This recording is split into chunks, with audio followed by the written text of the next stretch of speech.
मैं जब भी कोई कंपनी के शेयर को खरीदता हूँ वहाँ से गिर जाता है। ऐसा आपके साथ होता है कि नहीं? तो ऐसा अगर आपके साथ होता है ना, तो भाई दुनिया में आप अकेले नहीं हो कि अरे भाई ये शेयर ने 1 साल में डबल कर दिया, लगा देता हूँ पैसा। यही नहीं करना है। अगर आप भी शेयर बाजार में पैसा लगाते हो ना, तो आज की इस वीडियो में बताए गए ये 7 पॉइंट आपकी जिंदगी बदल सकती है, आपकी पूरी लाइफ चेंज कर सकती है, अगर आप ये 7 पॉइंट को सही तरीके से सुन लेते हो, सीख लेते हो और समझ लेते हो। राइट। देखो, इस वीडियो में ना मैं आपको कोई शेयर रिकमेंड नहीं करने वाला कि उस शेयर को खरीद लो आपका पैसा 10 गुना हो जाएगा, ऐसी बातें नहीं करने वाला। बल्कि आप इस 7 पॉइंट को सीख लेते हो ना, तो आप खुद से 10 गुना होने वाला शेयर को ढूंढ पाओगे, उसको निकाल पाओगे। राइट। तो आज का वीडियो बहुत इंपॉर्टेंट वीडियो है उन लोगों के लिए जो लोग सिंसियर तरीके से शेयर बाजार में पैसा लगाता है। राइट। चलिए शुरू करते हैं सबसे पहला पॉइंट के साथ। तो सबसे पहला पॉइंट है मोनोपोली। अगर आपको शेयर बाजार में मल्टीबैगर रिटर्न चाहिए ना, तो आपको हमेशा वैसे कंपनी को स्टडी करना चाहिए जो कंपनी का मोनोपोली बिजनेस हो। अब सवाल ये आता है कि आखिर ये मोनोपोली का मतलब क्या होता है? तो मोनोपोली का मतलब होता है कि ऐसा बिजनेस जो बिजनेस कोई और ना कर रहा हो। जैसे कि फॉर एन एग्जांपल आईआरसीटीसी। अब आप इंडिया में कहीं से भी रेलवे का टिकट काटो, फायदा तो इसी का ही होगा। आईआरसीटीसी यानी कि हमारा इंडियन रेलवे, तो आप कहीं से भी रेलवे का टिकट काटो, फायदा तो इसी का ही होगा। इसका कोई कॉम्पिटिटर है ही नहीं। तो ऐसे बिजनेस को बोला जाता है मोनोपोली बिजनेस। राइट। अब उसी तरह आज से कुछ समय पहले, कुछ समय तो नहीं, कुछ साल पहले हमारे देश में क्या आया था? हमारे देश में आया था जियो। और जियो आने की वजह से वोडाफोन खत्म, जियो आने की वजह से आइडिया खत्म, जियो आने की वजह से काफी सारा टेलीकॉम कंपनी था खत्म। राइट। तो अभी मार्केट में है जियो एंड एयरटेल। ध्यान से समझना, बहुत इंपॉर्टेंट वीडियो है। तो अभी मार्केट में है जियो एंड एयरटेल। तो जियो एंड एयरटेल अभी मार्केट में है, बाकी और कॉम्पिटिटर ना के बराबर है वोडाफोन आइडिया अभी भी है, लेकिन ना के बराबर है। तो ये दोनों बिजनेस को बोला जाएगा डिओपोली बिजनेस। पहले मैंने मोनोपोली का बात बोला। मोनोपोली यानी कि नंबर 1, एक ही कंपनी है, उसके जैसा बिजनेस और कोई कंपनी नहीं कर रही है, उसको बोला जाएगा मोनोपोली बिजनेस। लेकिन जियो और एयरटेल का बिजनेस जो है उसको बोला जाएगा डुओपोली बिजनेस, यानी कि 2 लोग हैं, इन दोनों के अलावा और कोई नहीं है। अब फॉर एन एग्जांपल डुओपोली या फिर मोनोपोली बिजनेस का फायदा क्या है वो मैं आपको सिखाता हूँ। मान लीजिए अभी आप जियो का या फिर एयरटेल का रिचार्ज करवाते हो महीने का 200 रुपया। अभी आप जियो का या फिर एयरटेल का रिचार्ज करवाते हो महीने का 200 रुपया। अब अगर कल का डेट में जियो और एयरटेल 200 का 400 रुपया रिचार्ज कर दे, यानी कि अपना रिचार्ज का अमाउंट बढ़ा दे, तो क्या आप 400 रुपया रिचार्ज नहीं करवाओगे?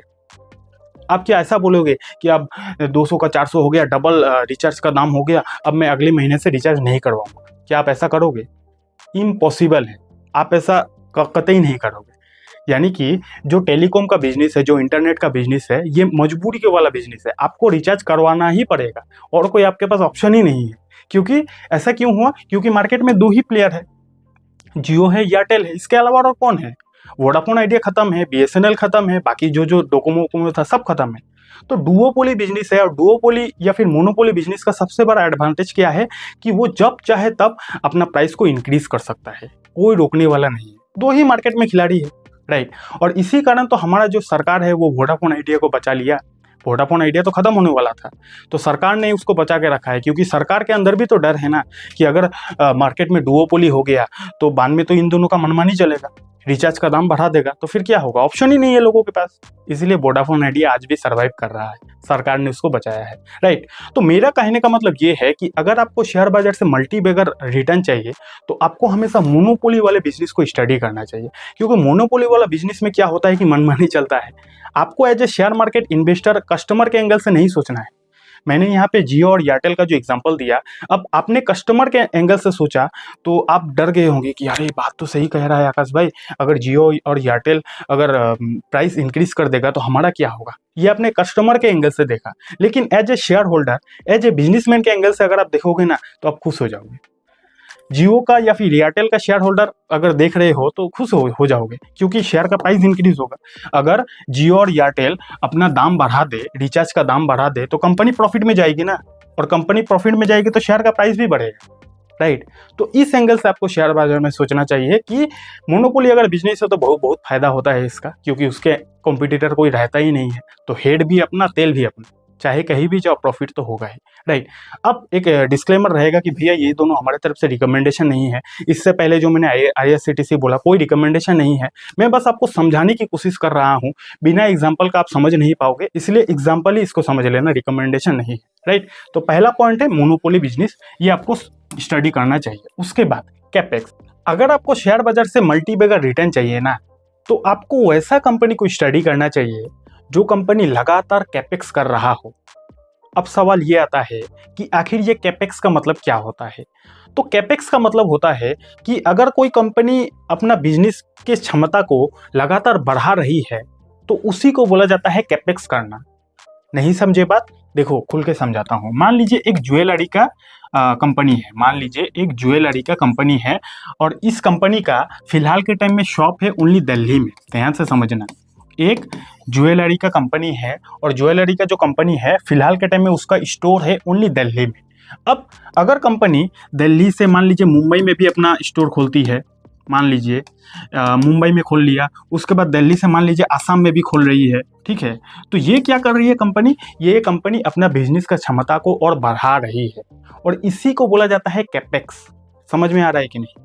तो कैपेक्स करने का सबसे बड़ा फायदा क्या है कि मान लेते हैं कि कंपनी जब दिल्ली में थी, दिल्ली में जब स्टोर था, तो दिल्ली के स्टोर से मान लीजिए कंपनी कमा रही थी 10 करोड़ रुपये। दिल्ली के स्टोर से कंपनी कमा रही थी 10 करोड़ रुपया। तो उसके बाद जब कंपनी दिल्ली से मुंबई में गया, मुंबई में भी स्टोर ओपन किया, तो वहां से कुछ ना कुछ तो कमाएगी ना। तो 10 करोड़ की जगह मान लीजिए यहाँ से 2 करोड़ कमाने लगा। समझ गए? उसी तरह दिल्ली से जब असम में अपना स्टोर को ओपन किया तो यहाँ से भी मान लीजिए 3 करोड़ रुपया कमाने लगा, ठीक है।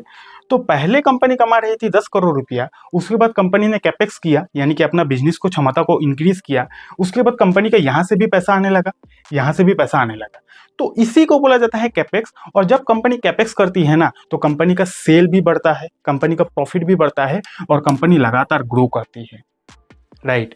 तो आप अगर शेयर बाजार से पैसा कमाना चाहते हो तो इस बात का ध्यान रखना कि कहीं अगर कोई कंपनी लगातार कैपेक्स कर रही है तो वो कंपनी को आप नज़र टिका के रखना, उस कंपनी को जरूर अच्छे से स्टडी करना। और कंपनी ये जो कैपेक्स है ना, वो जैसा तैसा कंपनी नहीं करती। कैपेक्स करने का क्षमता हर कंपनी में नहीं होता है, हर कंपनी कैपेक्स नहीं कर पाता, क्योंकि कैपेक्स करने में बहुत पैसा लगता है, राइट। फिलहाल दिल्ली में स्टोर था, मुंबई में खोलने में कितना पैसा लगेगा, मुंबई से आसाम में खोलने में कितना पैसा लगेगा, तो हर कंपनी का बस का बात नहीं है। लेकिन जो भी कंपनी लगातार कैपेक्स कर रही है उस कंपनी का अगर आप शेयर होल्डर बन जाते हो तो प्रॉफिट हो सकता है आपका, राइट। क्योंकि कंपनी का सेल बढ़ेगा, प्रॉफिट बढ़ेगा, तो ऑटोमेटिक शेयर का प्राइस बढ़ेगा, राइट। तो दूसरा पॉइंट क्या है कि आपको हमेशा कैपेक्स वाली कंपनी को स्टडी करना चाहिए, क्योंकि वहां पे प्रॉफिट का चांसेस काफी ज्यादा रहता है, राइट। उसके बाद हाँ, डीमेट अकाउंट। शेयर बाजार से पैसा कमाने के लिए आपके पास एक अच्छा डीमेट अकाउंट होना पड़ेगा। तो अगर आपके पास डीमेट अकाउंट है तो बहुत अच्छी बात है। अगर आपके पास डीमेट अकाउंट भी नहीं है तो हमने कुछ अच्छे अच्छे ब्रोकर का लिंक, इनफैक्ट मैं जिन ब्रोकर को यूज़ करता हूँ उन ब्रोकर का लिंक आपको डिस्क्रिप्शन पर मिल जाएगा, तो डिस्क्रिप्शन जरूर आप विजिट कर सकते हो, राइट। चलिए उसके बाद पॉइंट की बात करते हैं, शॉर्ट टर्म प्रॉफिट। इसका मतलब ये होता है, इसको पहले ऐसे समझो कि मान लीजिए एक क्रिकेट का प्लेयर है, मान लीजिए एक क्रिकेट का प्लेयर है, और ये प्लेयर ना लास्ट के 2-3 महीना से खूब अच्छा खेल रहा है, पूरा चौके छक्के मार रहा है, लेकिन प्लेयर नया है, नया प्लेयर है, लेकिन लास्ट के 2-3 महीने से खूब अच्छा खेल रहा है। तो लास्ट के 2-3 महीने से अच्छा खेल रहा है तो इसका मतलब ये थोड़ी है कि इस प्लेयर को वर्ल्ड कप में चांस मिल जाएगा। हलवा है क्या वर्ल्ड कप? तो कुल मिलाकर अगर कोई प्लेयर है जो 2-3 महीने से अच्छा खेल रही है तो अच्छा खेल रही है तो अच्छी बात है, लेकिन इसका मतलब ये नहीं है कि प्लेयर को वर्ल्ड कप में चांस मिल जाएगा। अच्छा, उसी जगह मान लीजिए विराट कोहली है, मान लीजिए विराट कोहली है। अब विराट कोहली मान लीजिए लास्ट के 2-3 महीने से खराब खेल रहा है, 0 पे आउट जा रहा है, 10 रन पे आउट जा रहा है, रन नहीं बना पा रहा है लास्ट के 2-3 महीनों से। तो विराट कोहली अगर 2-3 महीनों से रन नहीं बना पा रहा है तो इसका मतलब ये थोड़ी है कि विराट कोहली को वर्ल्ड कप में जगह नहीं मिलेगा, ऐसा हो ही नहीं सकता। तो मेरा कहने का मतलब ये है, जब बात शेयर मार्केट की आ जाती है ना, तो शॉर्ट टाइम प्रॉफिट कुछ ऐसा भी कंपनी होती है ना शेयर बाजार में कि जब से शुरू हुआ है कंपनी, मान लीजिए जब से शुरू हुआ है तब से लेकर आज तक तो ऐसा था, अब लास्ट के 2-3 महीनों से कंपनी पूरा भाग रही है, कंपनी प्रॉफिट कमा रही है, सेल कर रही है, तो इसका मतलब ये थोड़ी है कि कंपनी अच्छा हो गई। नहीं समझे बात? एक और एग्जांपल दिखाता हूँ, रुको। यहाँ पे आप देख सकते हो मैंने वोडाफोन आइडिया जो है उस कंपनी का शेयर को ओपन कर लिया है। अब अगर मैं लास्ट के 1 साल पे क्लिक कर देता हूँ, लास्ट के 1 साल पे मैंने क्लिक कर दिया। अब आप रिटर्न देख के शॉक्ड हो जाओगे। वोडाफोन आइडिया ने लास्ट के 1 साल में 112% का रिटर्न दिया है। यानी कि अगर आपने इस शेयर में अगले साल 1 लाख रुपया लगाए होते तो अब तक आपका पैसा डबल हो गया होता। इस शेयर ने 1 साल में पैसे को डबल कर दिया है। तो जो लोग शेयर बाजार में नया नया है वो तो ये देखकर पागल हो जाएगा, शॉक्ड हो जाएगा कि अरे भाई ये शेयर ने 1 साल में डबल कर दिया, लगा देता हूं पैसा। यही नहीं करना है। रिकमेंड नहीं कर रहा आपको, आपको सिखा रहा हूं, ध्यान से समझना। यही गलती आपको नहीं करना है। आपने क्या देखा? आपने एक 1 ईयर का चार्ट को देखा, 1 ईयर का परफॉर्मेंस को देखा कि लास्ट के 1 साल में कंपनी ने कैसा किया है। लेकिन आपने ये तो नहीं देखा कि कंपनी जब से शुरू हुआ है तब से लेकर कंपनी ने क्या परफॉर्मेंस किया है। बर्बाद कर दिया है। कंपनी जब से शुरू हुआ है तब से लेकर आज तक का परफॉर्मेंस अब देखो कितना परसेंट डाउन है, 75% डाउन है। तो कुल मिलाकर बात क्या है कि आज अगर कोई प्लेयर, क्रिकेट का प्लेयर छक्का चौका मार रहा है तो इसका मतलब ये नहीं है कि वो आने वाले समय में विराट कोहली बन जाएगा। अगर आपको एक ब्रांड बनना है ना, आपको नहीं, अगर किसी कंपनी को ब्रांड बनना है तो उसको लगातार अच्छा परफॉर्मेंस करना पड़ेगा। इस कंपनी ने किया नहीं किया, इसीलिए लॉन्ग टर्म का चार्ट देखो ध्वस्त है। अब हो सकता है क्या लास्ट के 1 साल में कंपनी ने पैसा डबल कर दिया, वो अलग चीज है। हो सकता है कभी कभी सेल हो गया, प्रॉफिट हो गया, लेकिन इसका मतलब ये नहीं कि कंपनी अच्छा हो गया, राइट। तो ये बात ध्यान रखना।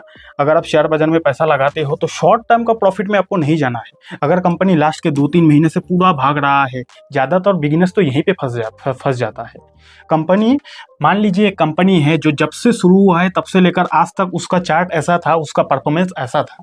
अब आने वाले 2-3 महीनों से अगर कंपनी भाग रही है तो इसका मतलब ये नहीं होता कि कंपनी सुपर परफॉर्मेंस कर रही है, कंपनी आने वाले समय में ताबड़तोड़ रिटर्न देगी। ऐसा नहीं होगा। आपको पास्ट का परफॉर्मेंस भी देखना चाहिए कि कंपनी ने पहले कैसा परफॉर्मेंस दिया है। और इस टाइप का शेयर में ना, जो कंपनी इस टाइप का रहता है उसके बाद भागती है कई बार, तो इस टाइप का शेयर में बहुत बार ऑपरेटर भी इसको चलाता है। तो ऑपरेटर का गेम से भी आपका पैसा बर्बाद हो सकता है। इस चीज से भी आपको बचना है, राइट। शेयर बाजार को इतना इजी नहीं है कि भाग रहा है शेयर को खरीद लूंगा तो पैसा बन जाएगा, नहीं भाई। ऑपरेटर से भी आपको बचना है। अब आपके मन में आ रहा होगा कि ये ऑपरेटर क्या होता है, तो ये अलग चीज है, उसके बारे में कभी और बात करेंगे। और अगर आपको ऑपरेटर के ऊपर वीडियो चाहिए तो नीचे कमेंट करके बता देना, मैं बाद में बना दूंगा, राइट। तो ऑपरेटर से भी आपको बचना है। कई बार जो पेनी स्टॉक होता है ना, वो ऑपरेटर लोग ऐसे ऐसे भगाता है ताकि आप लोग इसको खरीदो, और जब आपका पैसा इस जगह पे लग जाता है तो वो लोग फटक से पंप एंड डंप करके आपका पैसा आपके जेब से ले लेता है, राइट। तो ये बात भी ध्यान रखना। शॉर्ट टर्म प्रॉफिट, आपको शॉर्ट टर्म का प्रॉफिट नहीं देखना है, आपको लॉन्ग टर्म का परफॉर्मेंस को देखना है कि कंपनी ने लंबे समय में कैसा बिजनेस किया है, राइट। और जो भी वोडाफोन आइडिया का एग्जांपल दिया भैया, उसको एग्जांपल ही समझना, कोई रिकमेंडेशन नहीं है, राइट। जो भी वीडियो में कंपनी का अगर नाम ले लेता हूं तो उसको रिकमेंडेशन मत समझ लेना, सिर्फ सिखाने के लिए, एजुकेशनल पर्पज के लिए होता है, राइट। उसके बाद किसी को टॉप एंड बॉटम नहीं पता है, बहुत ध्यान देने वाली बात है। मान लीजिए आपने कोई कंपनी के शेयर को, मान लीजिए भाग रहा था, आपने कोई कंपनी के शेयर को खरीद लिया, फॉर एन एग्जाम्पल। अब आपका हमेशा ये कंप्लेन रहता है कि सर मैं जब भी कोई कंपनी के शेयर को खरीदता हूं ना, वहां से गिर जाता है। मैं जब भी कोई कंपनी के शेयर को खरीदता हूं वहां से गिर जाता है। ऐसा आपके साथ होता है कि नहीं? तो ऐसा अगर आपके साथ होता है ना, तो भाई दुनिया में आप अकेले नहीं हो। मैं आपको यकीन दिलाना चाहता हूं कि दुनिया में आप ऐसा अकेले नहीं हो, सबके साथ ऐसा होता है। इनफैक्ट मेरे साथ, सबके साथ ऐसा होता है। क्या लिखा? किसी को टॉप एंड बॉटम नहीं पता।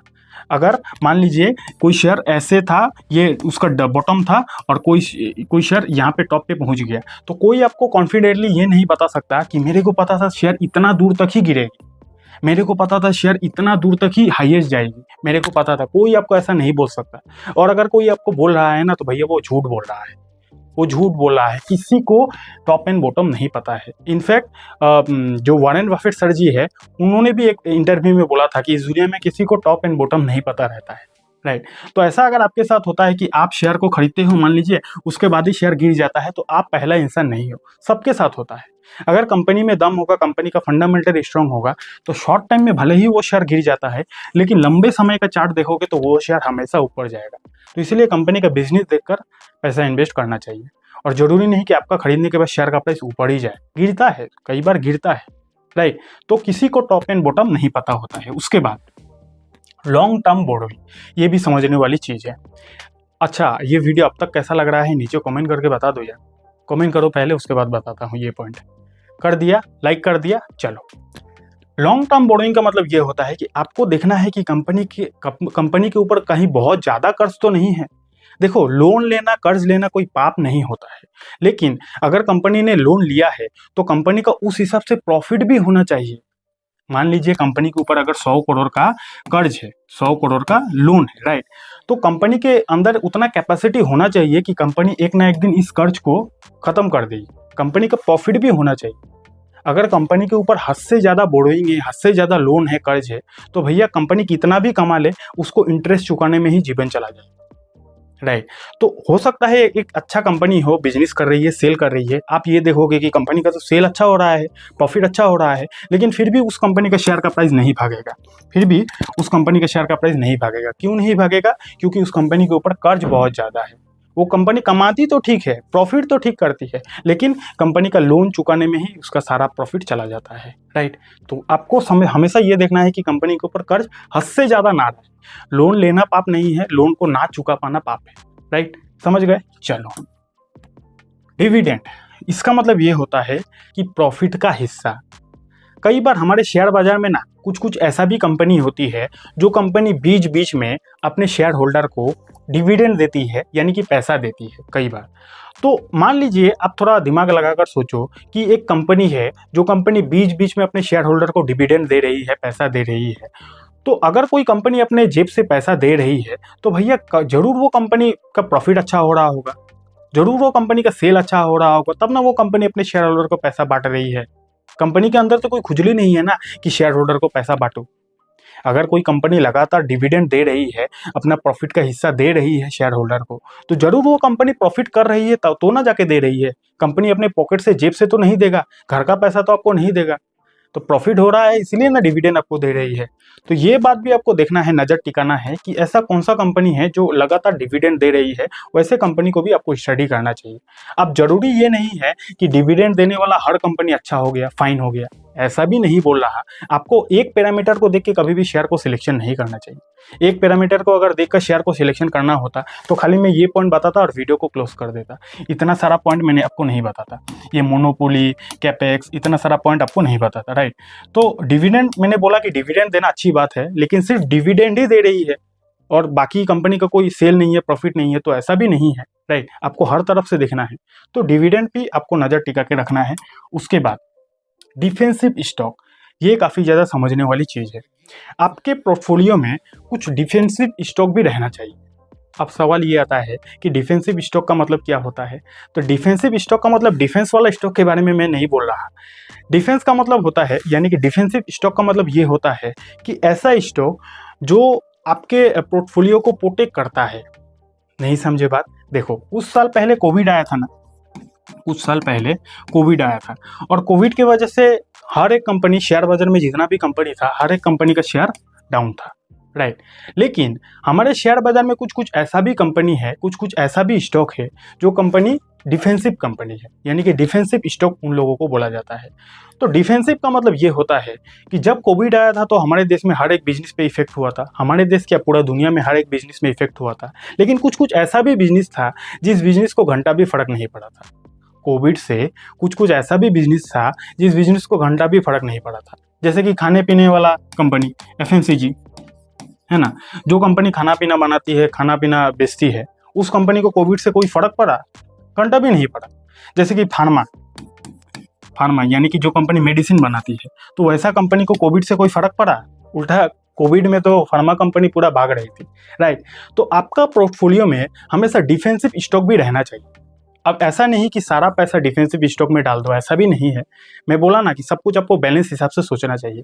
तो अगर आपका पोर्टफोलियो में डिफेंसिव स्टॉक है, मान लीजिए 20% आपने डिफेंसिव स्टॉक पे इन्वेस्ट कर दिया है, तो जब कोविड जैसा या फिर वार के जैसा खराब सिचुएशन देश में आता है ना, तो क्या होगा कि आपका पैसा, बाकी शेयर तो आपका नीचे चला जाएगा, लेकिन ये डिफेंसिव स्टॉक आपका पोर्टफोलियो को थोड़ा बहुत प्रोटेक्ट करके रखेगा, चांसेस रहता है, राइट। तो ये कुछ था आज की इस वीडियो में। ये वीडियो में हमने इस वीडियो में क्या क्या सीखा? सबसे पहले सीखा कि मोनोपोली शेयर, आपको हमेशा मोनोपोली वाले बिजनेस को स्टडी करना चाहिए, जैसे कि ऐसा बिजनेस जो बिजनेस का कॉम्पिटिटर ना के बराबर हो। उसके बाद हमने बात किया कैपेक्स, ऐसा कंपनी, ऐसा बिजनेस जो कंपनी लगातार अपना बिजनेस को फैला रही हो, वैसा बिजनेस को आपको स्टडी करना चाहिए। उसके बाद बात किया हाँ, शॉर्ट टर्म प्रॉफिट, आपको शॉर्ट टर्म का प्रॉफिट नहीं देखना है, लंबे समय का प्रॉफिट को देखना है कि कंपनी पुराने समय से कैसा प्रॉफिट कर रही है, वो देखना है। उसके बाद बात किया, किसी को टॉप एंड बॉटम नहीं पता। आप शेयर को खरीदते हो, उसके बाद शेयर गिर जाता है, तो ये सिर्फ आपके साथ नहीं, सबके साथ होता है। कंपनी में दम होगा तो आपको प्रॉफिट मिल जाएगा। उसके बाद हमने बात किया लॉन्ग टर्म बोरोइंग, यानी कि कंपनी के अंदर कहीं हद से ज़्यादा कर्ज तो नहीं है, ये बात भी आपको देखना है। उसके बाद हमने बात किया डिविडेंड, ऐसा कंपनी जो लगातार डिविडेंड बांट रही हो, वो कंपनी में आपको नज़र टिका के रखना है। एंड फाइनली हमने बात किया डिफेंसिव स्टॉक के बारे में, राइट। तो कैसा लगा ये वीडियो नीचे कमेंट करके बता देना। और इस वीडियो में बताया गया कोई भी शेयर, कोई भी कुछ हमारे तरफ से रिकमेंडेशन नहीं था, वीडियो बस एजुकेशनल पर्पस के लिए बनाया गया था, राइट। अब यहाँ पे ध्यान देने वाली बात ये है कि अगर आप शेयर मार्केट को जीरो से सीखना चाहते हो, एकदम स्टार्टिंग से आसान भाषा में जीरो से सीखना चाहते हो ना, तो हमने इसके लिए एक स्पेशल वीडियो बनाया है। उस वीडियो को देखने के बाद आप शेयर मार्केट को एकदम जीरो से सीख जाओगे। तो अगर आपको उस वीडियो को देखना है तो इस वाली वीडियो पे क्लिक कर देना, आपको वो वीडियो मिल जाएगा, राइट। और अगर आपके पास डीमैट अकाउंट नहीं है, उसका लिंक आपको डिस्क्रिप्शन में मिल जाएगा। वीडियो कैसा लगा नीचे कमेंट करके बता देना। Thank you so much.